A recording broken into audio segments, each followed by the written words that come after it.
Hi.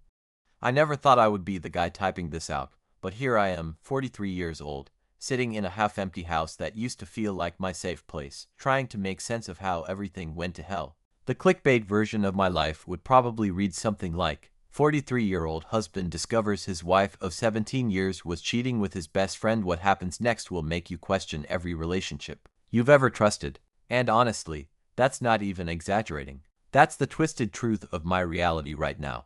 My name is David, though honestly at this point I feel more like some hollow version of myself. I met my wife, Rachel, back when I was 25 and she was 22. I was the ambitious guy working late nights trying to climb the corporate ladder in it. She was the artsy type with paint under her fingernails and a wild streak that both intimidated and attracted me. Somehow we fit. We built a life together, 1 year at a time. 2 kids, a mortgage, family vacations that always ended with at least one of us sunburned and the other annoyed about lost luggage. But we had inside jokes, late-night kitchen dances, and the kind of history that makes you think, this is it, this is my forever. If you had asked me 6 months ago, I would have said my marriage was solid. Not perfect, we fought like any couple, usually about stupid things like bills or me forgetting to unload the dishwasher, but solid. 17 years together builds a foundation you think can't be shaken. I was so certain about us that I used to get almost smug when younger coworkers complained about dating apps and hookup culture. I'd tell them how lucky I felt to have Rachel, how rare it was to find someone who really knew you inside out. God, I feel like such a fool now. Because what I didn't know was that the person who supposedly knew me best was lying to me for over a year. And the person she was lying with, my best friend since college. The betrayal hit me in stages.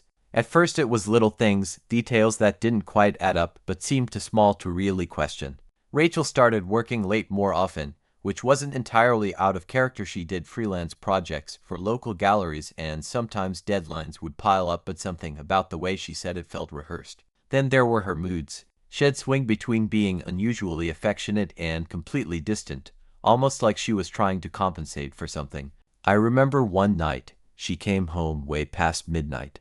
She smelled faintly of cologne, not hers, not mine. When I asked, she said she had been helping a friend with an art installation, that the scent probably rubbed off from someone else in the studio. I laughed it off because it felt paranoid to assume anything else. That's the thing about trust. Once you hand it over to someone, you almost convince yourself it's bulletproof. But then there was Mark. Yeah, my best friend's name is also Mark. We'd known each other since college, bonded over cheap beer, late-night coding marathons, and endless debates about music. He was at my wedding. He gave the speech that had everyone in tears.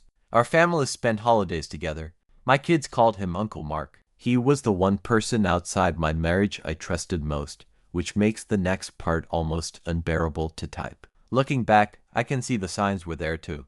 Mark started showing up at our house more often when I wasn't home, usually with some casual excuse like dropping off tools or checking on the deck he helped me build. Rachel would smile a little too brightly when he came around.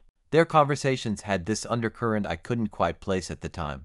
You know that spark of energy people have when they're flirting, even if it's subtle? Yeah, that. But because it was Mark, I dismissed it. My brain just refused to go there. The actual discovery was almost cinematic in how quick it was. One Saturday afternoon, Rachel told me she was going to run errands. I decided to surprise her by doing something I rarely do, going through the closet and fixing the broken shelf she'd been complaining about. I was pulling her stuff out when her tablet slipped out of a tote bag. The screen lit up with a notification, and before I could even stop myself, I saw the preview, a message from Mark. It wasn't explicit, but it was intimate in a way no best friend should ever be texting my wife. Something about last night still on my mind and a winky face. My stomach dropped so hard I actually sat down on the floor. My hands were shaking as I opened the tablet. I knew I shouldn't, that crossing into someone else's messages was a line you can't uncross, but the truth was already clawing at me. What I found, God, I wish I could unsee it. Weeks and weeks of messages, late-night confessions, inside jokes that clearly weren't innocent, and photos. Nothing nude, but suggestive enough to make me sick. And threaded through it all were references to meetups, excuses they coordinated so seamlessly that I realized this had been going on right under my nose for months. I don't even remember how long I sat there scrolling, numb. At some point I heard the front door open and Rachel calling my name, cheerful like everything was normal. I snapped the tablet shut and shoved it back into the bag, my heart pounding so loud I thought she'd hear it. I don't know if anyone is ever truly prepared for the moment they confront the person they love about betrayal. I always thought I'd be the type to explode, to rage and scream. But when Rachel walked into the kitchen with her grocery bags and gave me that casual smile, all I felt was this cold, steady numbness. It was like my body switched to autopilot. "Hey," she said, setting down a bag of apples. "You look pale. You okay?" I stared at her, and the words came out before I even knew I was speaking. "How long have you been sleeping with Mark?" The sound of the bag hitting the counter was deafening.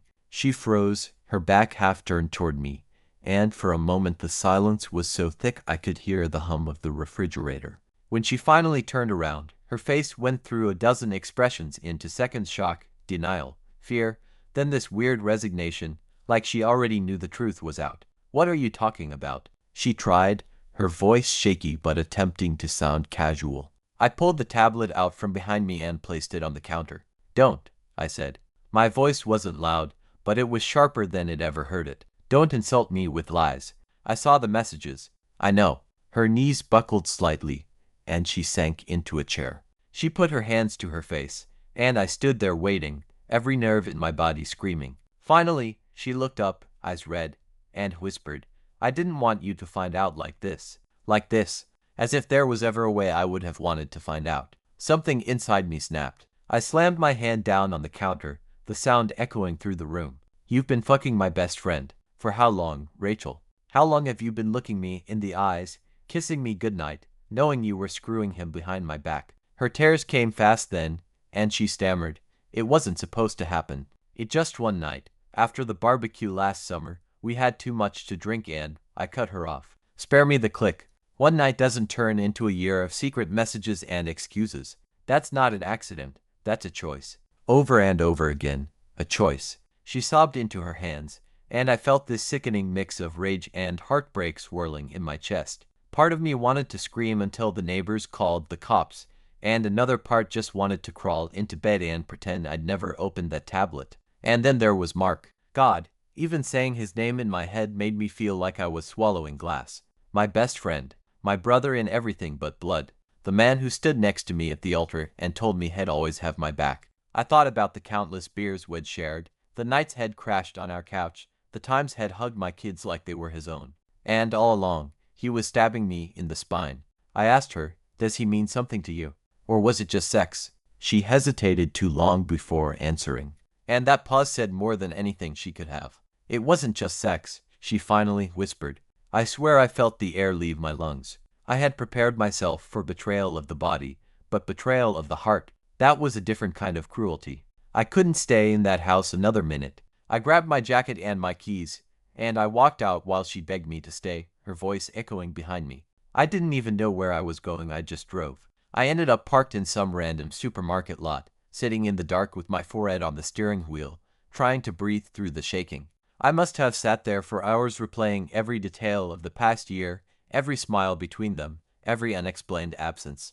All the puzzle pieces clicked into place, and the picture they formed made me want to vomit. By the time I went back home, Rachel was asleep on the couch, tissues scattered around her. I couldn't even look at her. I went straight to the guest room, shut the door, and lay there staring at the ceiling, feeling like the life I knew had been ripped away in a single day. I didn't sleep that night. My brain was a loop of anger and disbelief. By morning, the rage had hardened into something sharp and focused. I needed to talk to Mark. I needed to hear him say it, to see his face when I asked him how he could betray me like that. I called him, and when he answered, I kept my voice steady. "We need to talk. Today. In person." He hesitated. Sure. Everything okay?"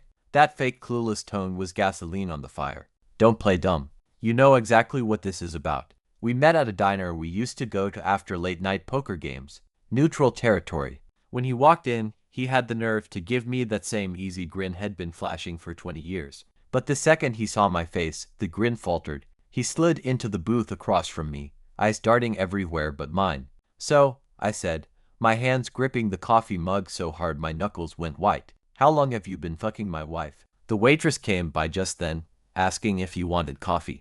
The absurdity of that moment almost made me laugh. He muttered a yes, and when she left, he finally looked at me. "Dave, I'm sorry, man. I didn't mean for this to happen. That's the best you've got." I snapped. "You didn't mean for this to happen? You've been sneaking around with her for over a year. A year, Mark. While you were drinking my beer, playing with my kids, looking me in the eye and calling me brother. He winced like the words physically hit him, but he didn't deny it. And that hurt more than any excuse would have.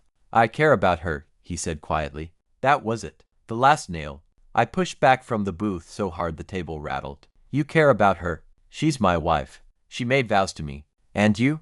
You were supposed to be the one person I could trust outside of her. You two deserve each other. He reached out like he wanted to grab my arm, but I yanked it away. People were staring, but I didn't care.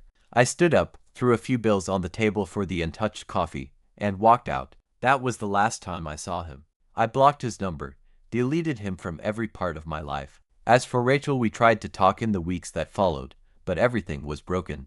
Every word out of her mouth sounded like a lie, even if it wasn't. The kids noticed the tension, and that tore me apart more than anything.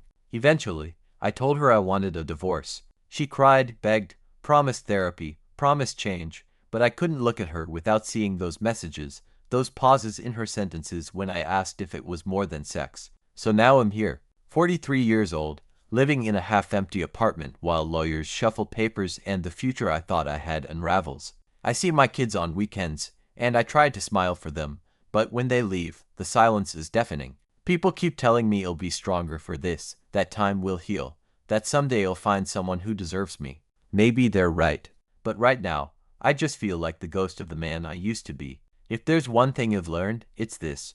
Betrayal doesn't just break your heart. It makes you question every memory, every laugh, every moment you thought was real. And that's the part no one warns you about.